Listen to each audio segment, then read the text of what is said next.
Viewers break ਤੋਂ ਬਾਅਦ ਤੁਹਾਡਾ ਸਵਾਗਤ ਹੈ ਜੀ। ਡਾਕਟਰ ਸਾਹਿਬ ਅਸੀਂ ਈਮੇਲ ਪੜ੍ਹ ਰਹੇ ਸੀ ਹਰਮਨਪ੍ਰੀਤ ਸਿੰਘ ਗਿੱਲ ਜੀ ਦੀ।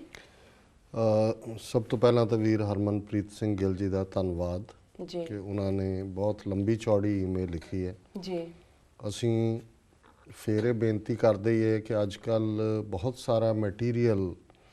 ਉਹ ਦੁਸਹਿਰੇ ਨਾਲ ਸੰਬੰਧਿਤ ਹੋਏ, ਦੀਵਾਲੀ ਨਾਲ ਹੋਏ, ਹੋਰ ਦਿਨਾਂ ਨਾਲ ਹੋਏ, ਔਰ ख़ास तौर 'ਤੇ ਜਦੋਂ ਤੋਂ ਡਾਕਟਰ BR ਅੰਬੇਦਕਰ ਔਰ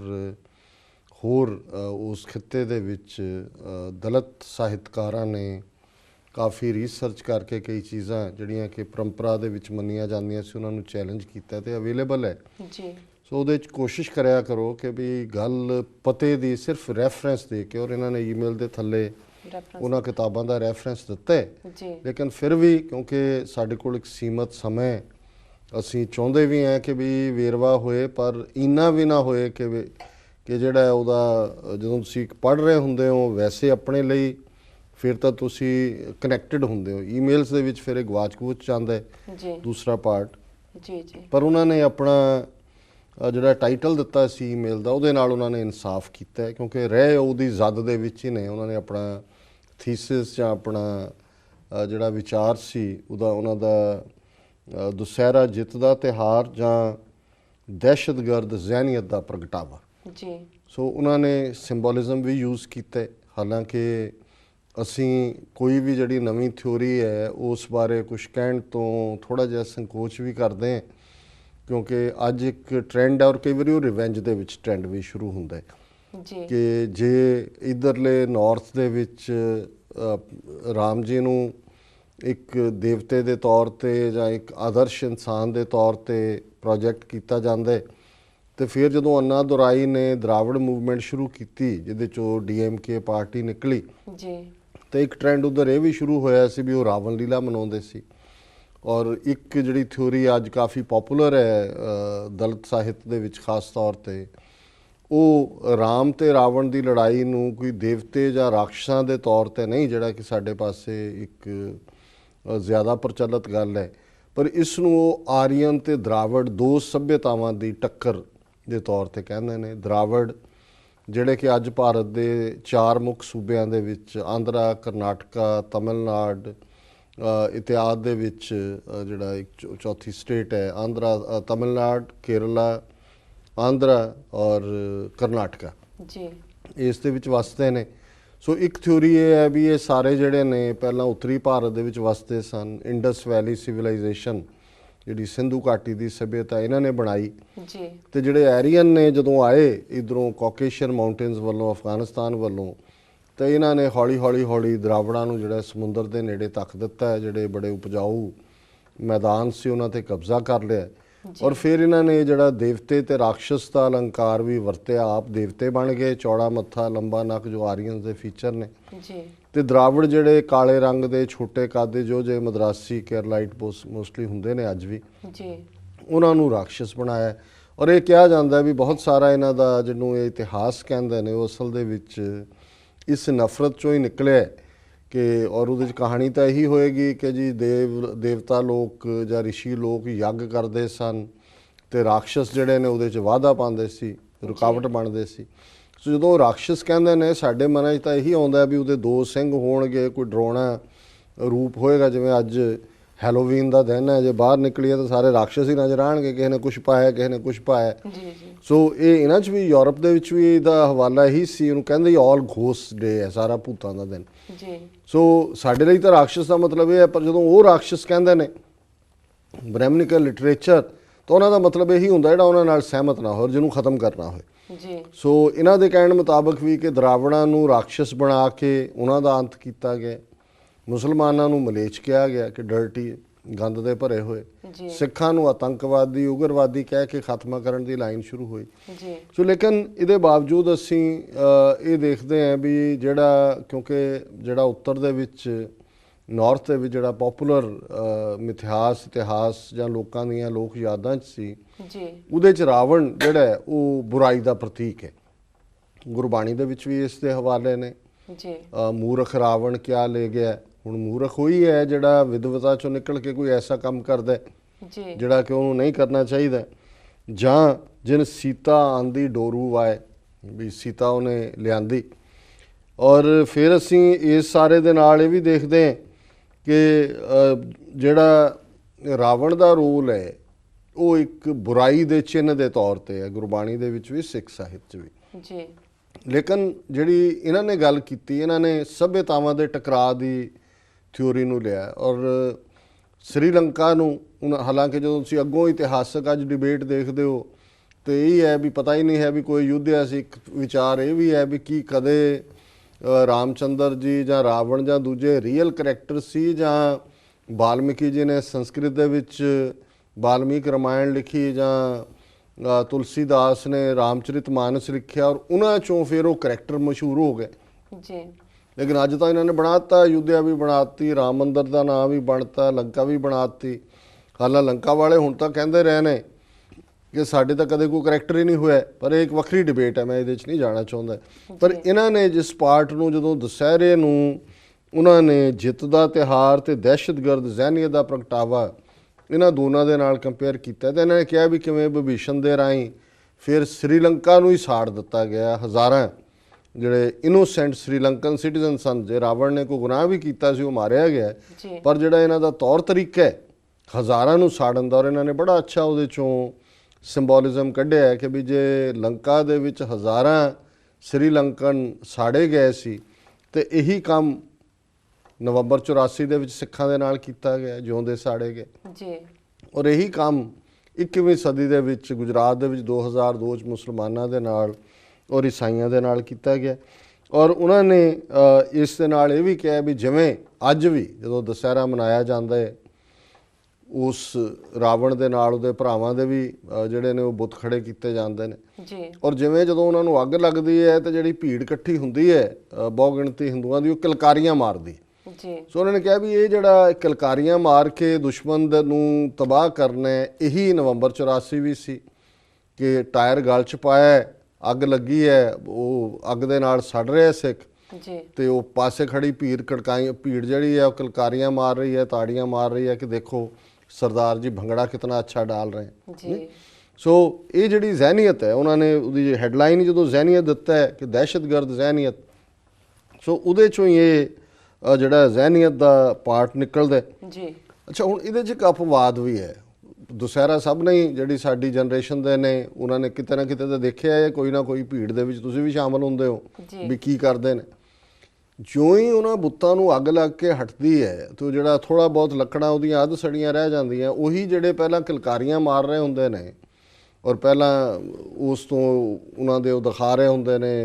ਲੀਲਾ ਜਿਹੀ ਕਰਕੇ ਲੜਾਈ ਦਾ ਜੀ, ਤੇ ਉਹ ਫਿਰ ਸਾਰੇ ਦੌੜਦੇ ਨੇ ਕਿ ਉਹਦੀ ਜਿਹੜੀ ਬੁੱਤ ਦੀ ਰਾਵਣ ਦੀ ਕੋਈ ਬਚੀ ਹੋਈ ਲੱਕੜ ਹੈ ਜਾਂ ਉਹਦਾ ਕੋਈ ਟੁਕੜਾ ਉਹਨੂੰ ਚੁੱਕਣ ਦੇ ਲਈ। ਮੈਨੂੰ ਯਾਦ ਹੈ, ਮੈਂ ਹੋਰ ਤਾਂ ਨਹੀਂ ਕਿਤੇ, ਉਹਨੂੰ ਮੈਂ ਇੱਕ ਵਾਰੀ ਪੁੱਛਿਆ, ਮੈਂ ਕਿਹਾ ਜੀ ਇਹ ਕੀ ਹੈ? ਕਹਿੰਦੇ ਜੀ ਰਾਵਣ ਬਹੁਤ ਵੱਡਾ ਵਿਦਵਾਨ ਸੀ ਤੇ ਇਹ ਜਦੋਂ ਲੱਕੜ ਜੇ ਘਰ 'ਚ ਰੱਖਾਂਗੇ ਭੂਤ ਨੇੜੇ ਨਹੀਂ ਆਉਂਦੇ, ਇਹ ਜਿਹੜੀ ਹੈ ਇਹ ਗੁੱਡ ਲੱਕ ਹੈ। ਹੁਣ ਇਹ ਇੱਕ ਪਾਸੇ ਬੁਰਾਈ ਦਾ ਚਿੰਨ੍ਹ ਬਣਾ ਕੇ ਸਦੀਆਂ ਤੋਂ ਉਹਨੂੰ ਸਾੜ ਰਹੇ ਨੇ, ਅੱਜ ਤੱਕ ਵੀ ਨਹੀਂ ਹਟਦੇ ਜੀ। ਹੁਣ ਤਾਂ ਉਹਨਾਂ ਨੇ ਠੀਕ ਕਿਹਾ ਵੀ ਹੁਣ ਤਾਂ ਪੋਲਿਊਸ਼ਨ ਦਾ ਸਾਬਤ ਹੋ ਗਿਆ ਵੀ ਜੋ ਸਾੜਦੇ ਹੋ ਪਟਾਕਿਆਂ ਪਟੁੱਕਿਆਂ ਨਾਲ, ਵੀ ਸਿੱਖਾਂ ਨੂੰ ਤਾਂ ਪਵਨ ਗੁਰੂ ਪਾਣੀ ਪਿਤਾ ਮਾਤਾ ਧਰਤ ਮਹੱਤ ਸਿੱਖ ਪੜ੍ਹਦੇ ਨੇ ਵੀ ਤੁਸੀਂ ਇਸ ਪੋਲਿਊਸ਼ਨ ਦਾ ਹਿੱਸਾ ਕਿਉਂ ਬਣਦੇ ਹੋ। ਪਰ ਉਹ ਉਸ ਦੇ ਉਹ ਲੱਕੜ ਦੇ ਬੁੱਤ ਦੀ ਵੀ ਲੱਕੜ ਜਿਹੜੀ ਆ ਉਹ ਚੁੱਕਣ ਦੇ ਲਈ ਫਿਰ ਲੜ ਰਹੇ ਹੁੰਦੇ ਨੇ ਵੀ ਰਾਵਣ ਨੂੰ ਘਰ 'ਚ ਰੱਖਣਾ। ਹੁਣ ਇਹ ਅਪਵਾਦ ਇਹਨਾਂ ਦੀ ਸਾਰੀ ਹਿਸਟਰੀ ਜਾਂ ਇਤਿਹਾਸ ਜੋ ਵੀ ਹੈ ਉਹਦੇ 'ਚ ਲਗਾਤਾਰਤਾ ਦੇ ਨਾਲ ਹੀ ਚੱਲਦਾ, ਕਿਉਂਕਿ ਇਹਦਾ ਹੀ ਨਾਂ ਹੈ ਕਨਫਿਊਜ਼ਨ, ਭੰਬਲ ਭੂਸਾ ਜੀ। ਇਹ ਐਸਾ ਭੰਬਲ ਭੂਸਾ ਪਾਉਂਦੇ ਜਾਓਗੇ ਫਿਰ ਪੰਡਤ ਜੀ ਨੂੰ ਹੀ ਪੁੱਛੋਗੇ ਇਹ क्या हो गया जी, शुभ है ये लकड़ बहुत शुभ है, रावण बहुत विद्वान था, एक गलती हो गई बस ਇਹਨੂੰ ਰੱਖੋ। ਰਾਵਣ ਨੂੰ ਵੀ ਮੰਨੀ ਜਾਓ, ਰਾਮ ਨੂੰ ਵੀ, ਲੱਕੜ ਉਹਦੀ ਮੁਰਦੇ ਦੀ ਰੱਖੋ, ਉਹਦੇ ਪੁਤਲੇ ਦੀ, ਤੇ ਉਹ ਜਿਹੜੀ ਹੈ ਪੂਜਾ ਦੁਸਹਿਰੇ ਦੇ ਉੱਤੇ ਭਗਵਾਨ ਰਾਮ ਦੀ ਕਰੋ ਜਾਂ ਲక్ష్ਮੀ ਦੀ ਕਰਾਓ, ਦੀਵਾਲੀ ਆ ਗਈ ਫਿਰ ਲక్ష్ਮੀ ਦੀ ਕਰ ਦਿਓ। ਸੋ ਇਸ ਕੰਮੇ ਲਾਇਆ ਹੋਇਆ। ਉਹਨਾਂ ਨੇ ਦੋ ਗੱਲਾਂ ਹੋਰ ਜਦੋਂ ਜ਼ੁਲਮ ਦੀਆਂ ਕੀਤੀਆਂ ਨੇ ਤੇ ਉਹਨਾਂ ਨੇ ਕਿਹਾ ਵੀ ਕਿਵੇਂ ਪਰਸ਼ੂਰਾਮ ਨੇ, ਹੁਣ ਪਰਸ਼ੂਰਾਮ ਦੀ ਛੁੱਟੀ ਬਾਦਲ ਜੀ ਨੇ ਕਰਤੀ ਵੀ ਬ੍ਰਾਹਮਣ ਸਭਾ ਪੰਜਾਬ ਵਾਲੇ ਖੁਸ਼ ਹੋ ਜਾਣ। ਹੁਣ ਇਹਨਾਂ ਦਾ ਵੀ ਇੱਕ ਪਰਸ਼ੂਰਾਮ ਵੀ ਹੈ ਵੀ ਉਹ ਬ੍ਰਾਹਮਣ ਹੈ, ਉਹਨੇ ਕੁਹਾੜੀ ਚੁੱਕੀ ਸੀ, ਉਹ ਤੁਰ ਪਿਆ ਕਹਿੰਦਾ ਮੈਂ ਕੋਈ ਕਸ਼ਤਰੀ ਨਹੀਂ ਛੱਡਣਾ, ਸਾਰੇ ਮਾਰ ਦੇਣਾ ਜੀ। ਉਹ ਵੀ ਭਗਵਾਨ ਹੈ, ਉਹ ਜਿੰਨੀ ਪਰਸ਼ੂਰਾਮ ਦੀ ਤੁਸੀਂ ਕੋਈ ਫੋਟੋ ਵੀ ਦੇਖੋਗੇ ਹੱਥ 'ਚ ਕੁਹਾੜੀ ਫੜੀ ਹੈ ਵੀ ਉਹ ਬ੍ਰਾਹਮਣ ਜਿਹੜਾ ਖੱਤਰੀਆਂ ਨੂੰ ਮਾਰਨ ਤੁਰਿਆ, ਉਹਦੀ ਵੀ ਛੁੱਟੀ ਪੰਜਾਬ 'ਚ ਜੀ। ਤੇ ਉਹਨਾਂ ਨੇ ਕਿਹਾ ਵੀ ਉਹਦਾ ਜ਼ੁਲਮ ਤੁਸੀਂ ਦੇਖ ਲਓ, ਉਹ ਵੀ ਉਸੇ ਲਾਈਨ ਤੇ ਹੀ ਫਿਰ ਤੁਰਦਾ। ਤੇ ਫਿਰ ਉਹਨਾਂ ਨੇ ਸ਼ੰਕਰਾ ਦੀ ਗੱਲ ਕੀਤੀ, ਜਿਹਨੂੰ ਇਹਨਾਂ ਨੇ ਆਚਾਰੀਆ ਗ੍ਰੇਟ ਟੀਚਰ ਬਣਾਇਆ ਜੀ, ਉਹਨੇ ਬੁੱਧ ਧਰਮ ਦਾ ਕਿਵੇਂ ਸਫਾਇਆ ਕੀਤਾ। ਸੋ ਇਹਨਾਂ ਦਾ ਇਹ ਕਹਿਣਾ ਹੈ ਕਿ ਵੀ ਇਹ ਜਿਹੜੀ ਦਹਿਸ਼ਤਗਰਦ ਸੱਭਿਅਤਾ ਹੈ ਜਿਹੜੀ ਕਿ ਇਸ ਦੇ ਥੱਲੇ ਇਹਨਾਂ ਨੇ ਖੜੀ ਕੀਤੀ ਸ੍ਰੀਲੰਕਾ ਨੂੰ ਡਿਸਟਰੋਏ ਕਰਨ ਤੋਂ ਬਾਅਦ, ਅੱਜ ਵੀ ਜਿਹੜਾ ਪਾਰਟ ਹੈ ਉਹ 7ਵੀਂ ਸਦੀ 'ਚ ਬੋਧੀਆਂ ਦਾ ਹਾਲ ਹੋਏ, 20ਵੀਂ 'ਚ ਸਾਡਾ ਹੋਏ, ਔਰ ਹੁਣ ਇਹ ਵਿਦੇਸ਼ਾਂ 'ਚ ਵੀ ਦੁਸਹਿਰਾ ਮਨਾਉਣਾ ਚਾਹੁੰਦੇ ਨੇ। ਔਰ ਉਹਨਾਂ ਨੇ ਵਿਦੇਸ਼ੀ ਸਰਕਾਰਾਂ ਨੂੰ ਵੀ ਕਿਹਾ ਵੀ ਪੋਲਿਊਸ਼ਨ ਦੀ ਥਾਂ ਹੈ, ਇਸ ਪਾਸੇ ਨਾ ਆਓ। ਔਰ ਮੈਂ ਸਮਝਦਾ ਵੀ ਆਲਮੋਸਟ ਉਹਨਾਂ ਦੇ ਪਾਰਟ ਕਵਰ ਕੀਤੇ ਨੇ। ਇੱਕ ਗੱਲ ਜਿਹੜੀ ਇਸ ਸਾਰੇ 'ਚ ਮੈਂ ਹੋਰ ਐਡ ਕਰਾਂਗਾ, ਕਿਉਂਕਿ ਆਪਣੇ ਆਪ 'ਚ ਇਹ ਮੁਕੰਮਲ ਲਿਖਤ ਸੀ, ਅਸੀਂ ਸਹਿਮਤ ਹੋਈਏ ਜਾਂ ਨਾ ਹੋਈਏ ਜ਼ਰੂਰੀ ਨਹੀਂ ਹੈ, ਪਰ ਇੱਕ ਵਿਊ ਪੁਆਇੰਟ ਹੈ ਜਿਹੜਾ ਅੱਜ ਐਮਰਜਿੰਗ ਵਿਊ ਪੁਆਇੰਟ ਹੈ। ਔਰ ਪੁਰਾਣੇ ਜਿਹੜੇ ਬਣੇ ਹੋਏ ਮਿਥ ਨੇ ਜਾਂ ਪਰੰਪਰਾਵਾਂ ਨੇ ਉਹਨਾਂ ਨੂੰ ਚੈਲੰਜ ਕਰਦਾ। ਪਰ ਇੱਕ ਗੱਲ ਜਿਹੜੀ ਬਹੁਤ ਰੈਲੇਵੈਂਟ ਹੈ ਸਾਡੇ ਹਵਾਲੇ ਨਾਲ, ਕਿ ਜਦੋਂ ਅਸੀਂ 29 ਸਾਲ ਪਹਿਲਾਂ ਦੇ ਇਨਸਾਫ ਦੀ ਗੱਲ ਕਰਦੇ ਹਾਂ, ਸਾਡੇ ਘੱਲੂਘਾਰਿਆਂ ਇਹਨਾਂ ਨੇ ਵਰਤਾਇਆ ਸੀ ਇਨਸਾਫ ਮੰਗਦੇ ਹਾਂ, ਤੇ ਇਹ ਸਾਨੂੰ ਕਹਿੰਦੇ ਨੇ ਭੁੱਲ ਜਾਓ ਕਿ ਜੀ ਬਹੁਤ ਹੋ ਗਿਆ ਹੁਣ ਤਾਂ। ਪਰ ਕੋਈ ਇਹਨਾਂ ਨੂੰ ਇਹ ਪੁੱਛੇ ਕਿ ਵੈਦਰ ਕੋਈ ਰਾਮ ਰਾਵਣ ਕੀ ਕਹਾਣੀ ਸੀ ਕੀ ਨਹੀਂ ਸੀ, ਇਹਦੀ ਡਿਬੇਟ 'ਚ ਨਾ ਵੀ ਜਾਈਏ। ਉਹ ਮਾਰਤਾ ਤੁਸੀਂ, ਰਾਵਣ ਮਾਰਤਾ, ਉਹਦੇ ਲੰਕਾ ਸਾੜਤੀ, ਲੰਕਾ ਦੇ ਲੋਕ ਮਾਰਤੇ, ਆ ਕੇ ਜਿਹੜੀ ਹੈ ਉਹ ਦੀਪਮਾਲਾ ਵੀ ਹੋ ਗਈ ਅਯੁੱਧਿਆ ਦੇ ਵਿੱਚ, ਉਡਣ ਖਟੋਲੇ 'ਚ ਰਾਮ ਜੀ ਵੀ ਆ ਗਏ। ਹੁਣ ਬਸ ਵੀ ਕਰੋ, ਉਹਨੂੰ ਸਾੜੀ ਜਾਓਗੇ ਹਰ ਸਾਲ ਜੀ, ਰਾਵਣ ਨੂੰ ਛੱਡ ਦਿਓ। ਹੁਣ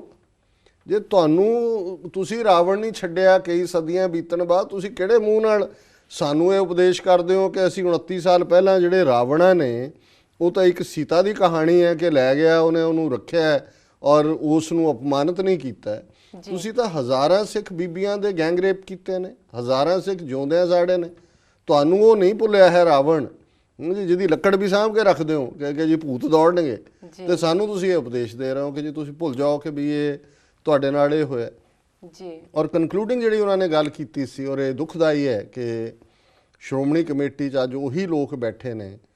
ਜਿਹੜੇ ਉਸ ਥਾਟ ਪ੍ਰੋਸੈਸ ਦੇ ਨਾਲ ਹੀ ਤੁਰੇ ਹੋਏ ਨੇ ਜਿਹੜੀ ਕਿ ਦੁਸਹਿਰੇ ਵਾਲਿਆਂ ਦੀ ਹੈ ਜੀ। ਭਾਈ ਬਲਵੰਤ ਸਿੰਘ ਰਾਜੋਆਣਾ ਦਾ ਇੱਕ ਚੰਗਾ ਨੁਕਤਾ ਸੀ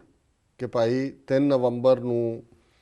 ਜਿਹੜਾ ਦੀਵਾਲੀ ਹੈ ਉਹੀ ਦਿਨ ਹੈ ਜਿੱਦਣ ਕਿ ਨਸਲਕੁਸ਼ੀ ਵੀ 1 ਨਵੰਬਰ ਤੋਂ ਸ਼ੁਰੂ ਹੋਈ, 31 ਅਕਤੂਬਰ ਦੀ ਚੱਲੀ ਹੈ ਜੀ। ਸੋ ਤੁਸੀਂ ਘੱਟੋ ਘੱਟ ਇਸ ਵਾਰ ਉਹ ਖਰਚਾ ਨਾ ਕਰੋ, ਔਰ ਜਿਹੜੀ ਉਹ ਬਣਦੀ ਰਕਮ ਹੈ ਉਹ ਤੁਸੀਂ ਜਿਹੜੇ ਪਰਿਵਾਰ ਸਫਰ ਕੀਤੇ ਨੇ ਉਹਨਾਂ ਨੂੰ ਦਿਓ। ਔਰ ਜੇ ਇਹਨਾਂ ਨੇ ਪਰੰਪਰਾ ਦੇ ਨਾਂ ਥੱਲੇ ਰਾਵਣ ਨੂੰ ਫੂਕਣੋਂ ਨਹੀਂ ਹਟਣਾ, ਤੇ ਇਹ ਵੀ ਲੱਗੇ ਹੋਏ ਨੇ ਜੀ ਉਸੇ ਪਾਸੇ। ਉਹਨਾਂ ਨੇ ਕਿਹਾ ਜੀ ਪਰੰਪਰਾ ਸਾਡੀ ਆਗਿਆ ਨਹੀਂ ਦਿੰਦੀ। ਕਿਹੜੀ ਪਰੰਪਰਾ ਤੁਹਾਡੀ ਜੀ? ਜਦੋਂ ਹਰਮੰਦਰ ਸਾਹਿਬ ਨੂੰ ਤਬਾਹ ਕੀਤਾ, ਮੱਸੇ ਰੰਗੜ ਆ ਕੇ ਬੈਠਾ, ਅਬਦਾਲੀ ਬੈਠਾ, ਉਦੋਂ ਕਿਹੜੀ ਪਰੰਪਰਾ ਸੀ? ਸਾਡੀ ਪਰੰਪਰਾ ਤਾਂ ਆਜ਼ਾਦੀ ਦੀ ਹੈ, ਅਣਖ ਦੀ ਹੈ। ਹਰਮੰਦਰ ਸਾਹਿਬ ਅਕਾਲ ਤਖਤ, ਜੇ ਕਿਸੇ ਬ੍ਰਾਹਮਣ ਨੇ ਵੀ ਆ ਕੇ ਸ਼ਿਕਾਇਤ ਕੀਤੀ ਕਿ ਭਾਈ ਮੇਰੀ ਪੰਡਤਾਣੀ ਨੂੰ ਕਸੂਰ ਦਾ ਨਵਾਬ ਲੈ ਗਿਆ ਤੇ ਭੁੱਖੇ ਪਾਣੇ ਸਿੱਖਾਂ ਨੇ ਲੰਗਰ ਨਹੀਂ ਛਕਿਆ ਹੈ, ਸਭ ਤੋਂ ਪਹਿਲਾਂ ਜਾ ਕੇ ਉਹਦੀ ਇੱਜ਼ਤ ਨੂੰ ਮਹਿਫੂਜ਼ ਕੀਤਾ ਔਰ ਉਹਦੀ ਇਸਤਰੀ ਉਹਦੇ ਹਵਾਲੇ ਕੀਤੀ। ਸਾਡੀ ਪਰੰਪਰਾ ਇਹ ਹੈ ਜੀ। ਬਿਲਕੁਲ ਅਕਾਲ ਤਖਤ ਦੀ ਪਰੰਪਰਾ ਕੋਈ ਮੋਮਬੱਤੀਆਂ ਜਗਾਉਣ ਜਾਂ ਉੱਥੇ ਪਟਾਕੇ ਚਲਾਉਣ ਦੀ ਨਹੀਂ ਹੈ। ਇਹ ਠੀਕ ਹੈ ਰਾਇਲਟੀ ਆਈ ਰਣਜੀਤ ਸਿੰਘ ਦੇ ਵੇਲੇ, ਸੋਨਾ ਲੱਗਾ, ਦੂਸਰਾ ਹੋਇਆ ਹਰਮੰਦਰ ਸਾਹਿਬ ਸੋਨੇ ਦਾ ਸੀ ਪਹਿਲਾਂ ਜੀ। ਇਹਦਾ ਰਾਜ ਸ਼ਕਤੀ ਦੇ ਨਾਲ ਜੁੜੀਆਂ ਹੋਈਆਂ ਚੀਜ਼ਾਂ ਨੇ। ਸਾਡੀ ਪਰੰਪਰਾ ਹਰਮੰਦਰ ਦੀ, ਅਕਾਲ ਤਖਤ ਦੀ, ਸਿੱਖ ਦੀ ਅਣਖ ਦੀ ਹੈ ਜੀ। ਜੇ ਜੀਵੈ ਪਤ ਲੱਥੀ ਜਾਏ ਸਭ ਹਰਾਮ ਜੇਤਾ ਕਿਛ ਖਾਏ, ਇਹ ਸਾਡਾ ਸਬਕ ਹੈ, ਇਹ ਸਾਡੀ ਗੁੜਤੀ ਹੈ, ਇਹ ਸਾਡਾ ਧਰਮ ਹੈ। ਉਸ ਤੋਂ ਤੁਸੀਂ ਭਗੌੜੇ ਹੋ। ਇਨਸਾਫ ਲੈਣ ਦੇ ਲਈ ਤੁਹਾਡੇ ਦਮ ਨਹੀਂ ਹੈ ਵੀ ਤੁਸੀਂ ਦੁਸ਼ਮਣ ਦੀਆਂ ਅੱਖਾਂ 'ਚ ਅੱਖਾਂ ਪਾ ਕੇ ਗੱਲ ਕਰ ਸਕੋ ਜੀ। ਔਰ ਜੇ ਕੋਈ ਚੰਗੀ ਗੱਲ ਕਿਸੇ ਨੇ ਤੁਹਾਨੂੰ ਕਿਹਾ ਹੀ ਹੈ ਵੀ ਇਹਦੇ ਥੱਲੇ ਤੁਸੀਂ ਇਹ ਕਰ ਲਓ, ਤੇ ਉਹ ਉਦੋਂ ਇਹਨਾਂ ਨੂੰ ਪਰੰਪਰਾ ਯਾਦ ਆ ਗਈ। ਸੋ ਮੈਂ ਸਮਝਦਾ ਹਾਂ ਵੀ ਇਹਨਾਂ ਦਾ ਵੀਰ ਹਰਮਨਪ੍ਰੀਤ ਸਿੰਘ ਹੋਰਾਂ ਨੇ ਇੱਕ ਜਿਹੜਾ ਨਵਾਂ ਥਾਟ ਹੈ, ਨਵਾਂ ਕੋਈ ਇਮੀਡੀਏਟ ਵਾਲਾ ਤਾਂ ਨਹੀਂ ਹੈ, ਪਰ ਇਸ ਦੇ ਉੱਤੇ ਅੱਜ ਕੱਲ੍ਹ ਵਿਚਾਰ ਚੱਲਦੀ ਹੈ ਕਿ ਵੀ ਵੈਦਰ ਇਹ ਜਿਹੜੀ ਕਹਾਣੀ ਹੈ ਰਾਮ ਰਾਵਣ ਦੀ, ਇਹ ਸੱਚਮੁੱਚ ਹੀ ਬੁਰਾਈ ਔਰ ਚੰਗਿਆਈ ਦੀ ਹੈ ਜਾਂ ਇਹ ਸੱਭਿਅਤਾਵਾਂ ਦਾ ਟਕਰਾਅ ਸੀ, ਦਰਾਵੜ ਸੱਭਿਅਤਾ ਜਾਂ ਆਰੀਅਨ ਸੱਭਿਅਤਾ ਦਾ। ਪਰ ਕਿਉਂਕਿ ਅੱਜ ਦਾ ਰਾਮ ਰਾਜ, ਹੁਣ ਰਾਮ ਗਾਂਧੀ ਦਾ ਆਈਡੀਅਲ ਹੈ, ਉਹਦੇ ਬਿਨਾਂ ਦੇ ਉੱਤੇ ਉਹਨੇ ਰਾਜ ਬਣਾਇਆ। ਸੋ ਅੱਜ ਦੇ ਜਿਹੜੇ ਹਾਕਮ ਨੇ ਉਹ ਰਾਮ ਰਾਜ ਦੇ ਨਾਂ ਥੱਲੇ ਉਸ ਸੱਭਿਅਤਾ ਦੀ ਨੁਮਾਇੰਦਗੀ ਕਰਦੇ ਨੇ ਜਿਹਨੇ ਲੰਕਾ ਸਾੜੀ, ਜਿਨ੍ਹਾਂ ਨੇ ਜਿਹੜਾ ਮੁੜ ਕੇ ਸੀਤਾ ਨੂੰ ਵੀ ਘਰੋਂ ਕੱਢਤਾ ਜੀ। ਸੋ ਉਹਨਾਂ ਨੇ ਉਸ ਨੂੰ ਕੰਪੇਅਰ ਕੀਤਾ ਅੱਜ ਦੀ ਇਸ ਦਹਿਸ਼ਤਗਰਦੀ ਵਾਲੀ ਹਕੂਮਤ ਦੇ ਨਾਲ। ਸੋ ਬਹੁਤ ਧੰਨਵਾਦ ਇਹਨਾਂ ਦਾ ਜੀ। ਡਾਕਟਰ ਸਾਹਿਬ ਲੈਣੇ ਇੱਥੇ ਬ੍ਰੇਕ। ਵਿਊਅਰਸ ਤੁਸੀਂ ਕਿਤਨੀ ਜਾਣਾ, ਮਿਲਦੇ ਆ ਕਮਰਸ਼ੀਅਲ ਬ੍ਰੇਕ ਤੋਂ ਬਾਅਦ।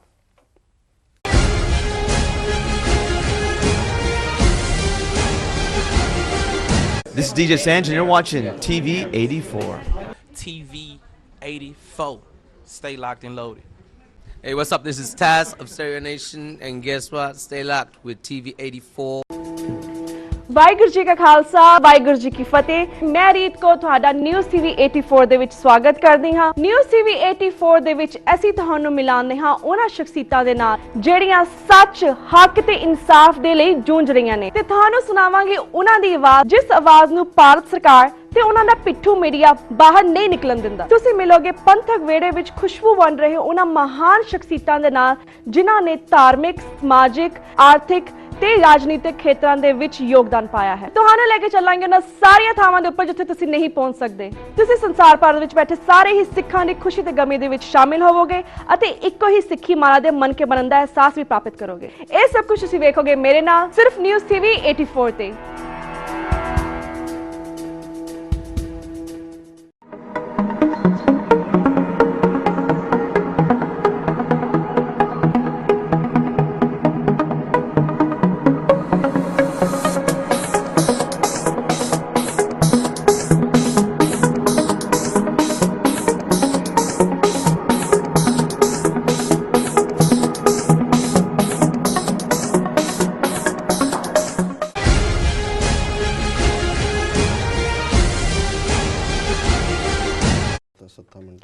ਵਿਊਅਰਸ ਫਿਰ ਤੁਹਾਡਾ ਸਵਾਗਤ ਹੈ ਪ੍ਰੋਗਰਾਮ ਸੱਚੋ ਸੱਚ ਵਿੱਚ ਜੀ ਡਾਕਟਰ ਸਾਹਿਬ ਸਾਡੇ ਕੋਲ ਕੁਝ ਟਿੱਪਣੀਆਂ ਹਨ ਜੋ ਟੀਵੀ 84 ਵੱਲੋਂ YouTube ਤੇ ਅਪਲੋਡ ਕੀਤੇ ਸੱਚੋ ਸੱਚ ਪ੍ਰੋਗਰਾਮ ਦੀਆਂ ਵੀਡੀਓਜ਼ ਉੱਪਰ ਦਿੱਤੀਆਂ ਜਾਂਦੀਆਂ ਹਨ ਪਹਿਲੀ ਟਿੱਪਣੀ ਹੈ ਮਿਸਟਰ ਸੰਨੀ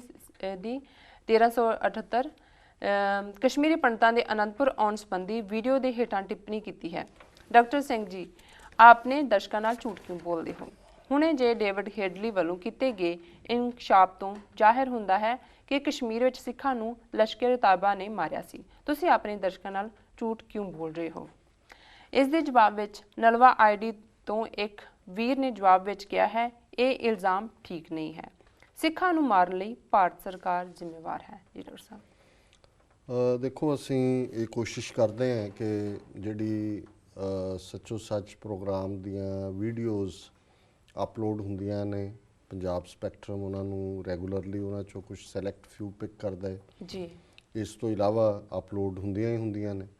ਸੋ ਉਹਨਾਂ ਦੇ ਉੱਤੇ ਜਾਂ ਫੇਸਬੁੱਕ ਦੇ ਉੱਤੇ ਪੰਜਾਬ ਸਪੈਕਟਰਮ ਦੀ ਫੇਸਬੁੱਕ ਕਾਫੀ ਪਪੂਲਰ ਹੈ 1 ਲੱਖ ਤੋਂ ਜ਼ਿਆਦਾ ਉਹਦੀਆਂ ਲਾਈਕਸ ਨੇ ਜਿਹੜੀ ਲੇਟੈਸਟ ਉਹਨਾਂ ਨੇ ਖਬਰ ਵੀ ਦਿੱਤੀ ਜਿਹੜੀ ਬੜੀ ਮਾਣ ਵਾਲੀ ਗੱਲ ਹੈ ਜੀ ਜੀ ਕਿ ਇਸ ਟੀਮ ਦੇ ਐਫਰਟ ਨੇ ਇਸ ਲੈਵਲ ਤੱਕ ਇਸ ਵੈਬਸਾਈਟ ਨੂੰ ਲਿਆਂਦਾ ਜੀ ਸੋ ਉਸ ਦੇ ਉੱਤੇ ਹਰ ਜਿਹੜੀ ਵੀ ਅਪਲੋਡ ਹੁੰਦੀ ਹੈ ਉਸ ਤੇ ਬਹੁਤ ਸਾਰੀਆਂ ਟਿੱਪਣੀਆਂ ਹੁੰਦੀਆਂ ਸੋ ਅਸੀਂ ਸਾਰੀਆਂ ਤਾਂ ਨਹੀਂ ਸੁਣਾ ਸਕਦੇ ਜਾਂ ਸ਼ੇਅਰ ਕਰ ਸਕਦੇ ਪਰ ਜਿਹੜੀ ਸਾਨੂੰ ਲੱਗਦਾ ਹੈ ਵੀ ਕ੍ਰਿਟੀਕਲ ਹੈ ਆਲੋਚਨਾ ਹੈ ਉਸ ਨੂੰ ਅਸੀਂ ਪਿਕ ਕਰਦੇ ਹਾਂ ਜੀ ਸੋ ਜਿਵੇਂ ਅਸੀਂ ਕਸ਼ਮੀਰ ਦੇ ਵਿੱਚ 35 ਸਿੱਖਾਂ ਨੂੰ ਭਾਰਤੀ ਸਿਕਿਉਰਿਟੀ ਦਸਤਿਆਂ ਵੱਲੋਂ ਮਾਰੇ ਜਾਣ ਦੀ ਗੱਲ 20 ਮਾਰਚ 2000 ਨੂੰ ਜਦੋਂ ਪ੍ਰੈਜ਼ੀਡੈਂਟ ਕਲਿੰਟਨ ਨੇ ਆਪਣਾ ਭਾਰਤ ਦੌਰਾ ਸ਼ੁਰੂ ਕੀਤਾ ਸੀ ਕੀਤੀ ਤੇ ਇਹ ਕੋਈ ਸਨੀ ਨਾਂ ਦਾ ਇੱਕ ਹੋਰ ਬੇਟਾ ਸਨੀ ਵੀ ਆਉਂਦਾ ਸੀ ਹੁਣ ਆਇਆ ਨਹੀਂ ਕਈ ਦਿਨ ਹੋ ਗਏ ਵਿਚਾਰਾ ਜਾਂ ਤਾਂ ਹੱਫ ਗਿਆ ਲਿਖ ਕੇ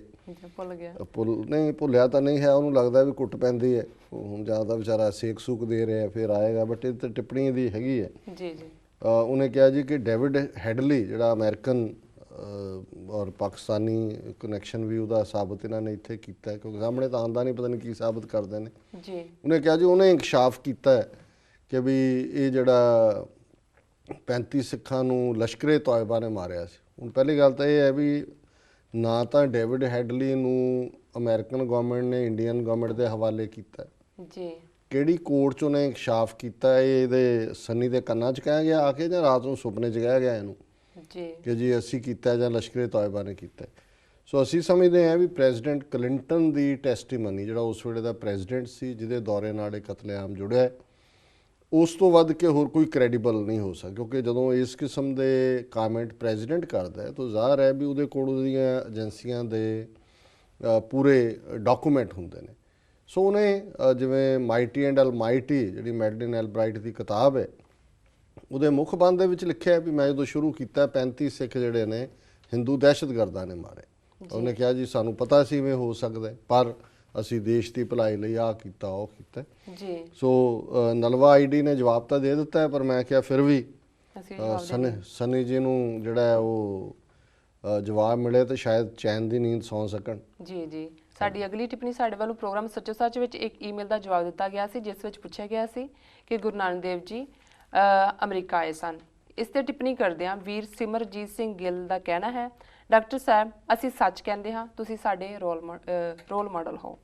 ਵੀਰ ਕੁੱਕੂ ਸਿੰਘ ਲਿਖਦੇ ਹਨ, ਬੜਾ ਮੂਰਖ ਆਦਮੀ ਹੈ, ਮੱਕੇ ਵਿੱਚ ਕੋਈ ਸਿੱਖ ਜਾਂ ਗੁਰਦੁਆਰਾ ਨਹੀਂ ਹੈ, ਫਿਰ ਵੀ ਅਸੀਂ ਵਿਸ਼ਵਾਸ ਕਰਦੇ ਹਾਂ ਕਿ ਗੁਰੂ ਨਾਨਕ ਸਾਹਿਬ ਉੱਥੇ ਗਏ ਸਨ। ਜੀ ਡਾਕਟਰ ਸਾਹਿਬ। ਸਿਮਰਜੀਤ ਸਿੰਘ ਗਿੱਲ ਸਾਨੂੰ ਰੋਲ ਮਾਡਲ ਕਹਿੰਦੇ ਨੇ ਤੇ ਵੀਰ ਕੁੱਕੂ ਮੂਰਖ ਕਹਿੰਦੇ ਨੇ। ਨਾ ਅਸੀਂ ਰੋਲ ਮਾਡਲ ਹੈ, ਨਾ ਇੰਨੇ ਮੂਰਖ ਹੈ, ਵਿੱਚ ਵਿਚਾਲੇ ਦੇ ਆ। ਕਈ ਵਾਰੀ ਹੋ ਸਕਦਾ ਮੂਰਖਤਾ ਵਾਲੀਆਂ ਗੱਲਾਂ ਵੀ ਕਰਦੇ ਹੋਈਏ ਜੀ ਜਿਹੜੀ ਇਹਨਾਂ ਨੂੰ ਮੂਰਖਤਾ ਲੱਗੀ। ਹਾਲਾਂ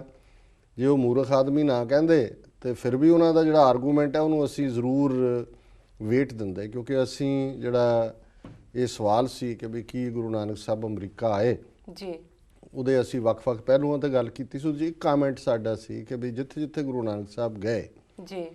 ਉੱਥੇ ਧਰਮਸਾਲ, ਜਿਸ ਨੂੰ ਅੱਜ ਅਸੀਂ ਗੁਰਦੁਆਰਾ ਕਹਿੰਦੇ ਹਾਂ, ਯਾਦਗਾਰ ਸਥਾਪਿਤ ਹੋਈ, ਜੀ ਉਹਦਾ ਕੋਈ ਇਤਿਹਾਸਕ ਹਵਾਲਾ ਹੈ ਤੇ ਉੱਥੇ ਕੋਈ ਨਾ ਕੋਈ ਸਿੱਖਾਂ ਦੀ ਹੋਂਦ, ਸਿੱਖ ਸੰਗਤ ਥੋੜ੍ਹੀ ਬਹੁਤ ਉਹਨਾਂ ਦੇ ਜਿਹੜੇ ਨੇ ਕੋਈ ਨਾ ਕੋਈ ਲੈਫਟ ਓਵਰ ਉਸ ਜਨਰੇਸ਼ਨ ਦਾ ਜਾਂ ਕਿਤੇ ਹੋਰ ਉਹਦਾ ਕੋਈ ਨਾ ਕੋਈ ਸਬੰਧ ਹੁੰਦਾ ਹੈ। ਜੀ ਸੋ ਇਹਨਾਂ ਦਾ ਆਰਗੂਮੈਂਟ ਜਿਹੜਾ ਇਹਨਾਂ ਨੇ ਮੱਕੇ ਦੇ ਹਵਾਲੇ ਨਾਲ ਕਿਹਾ ਕਿ ਜੀ ਉੱਥੇ ਕੋਈ ਸਿੱਖ ਨਹੀਂ ਹੈ ਤੇ ਕੋਈ ਯਾਦਗਾਰ ਵੀ ਨਹੀਂ ਹੈ, ਇਹਦਾ ਮਤਲਬ ਤਾਂ ਇਹ ਨਹੀਂ ਹੈ ਵੀ ਗੁਰੂ ਨਾਨਕ ਸਾਹਿਬ ਉੱਥੇ ਗਏ ਨਹੀਂ। ਪਰ ਹੁਣ ਇਹਨਾਂ ਨੂੰ ਜੇ ਕੋਈ ਪੁੱਛੇ ਕਿ ਵੀ ਇਹ ਦੋਵੇਂ ਗੱਲਾਂ ਇਹਨਾਂ ਦੀਆਂ ਠੀਕ ਨੇ, ਨਾ ਉੱਥੇ ਸਿੱਖ ਨੇ ਤੇ ਨਾ ਉੱਥੇ ਯਾਦਗਾਰ ਹੈ,